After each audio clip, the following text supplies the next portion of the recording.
Este é o João. João ronca tão alto que mantém sua mulher, crianças e vizinhos acordados. João sabe que ronca e sua mulher já dorme em um outro quarto.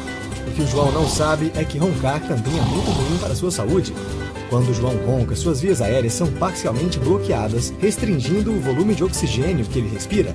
Essa falta de oxigênio pode ter sérios efeitos em sua saúde, causando fadiga, problemas cardíacos e mesmo depressão.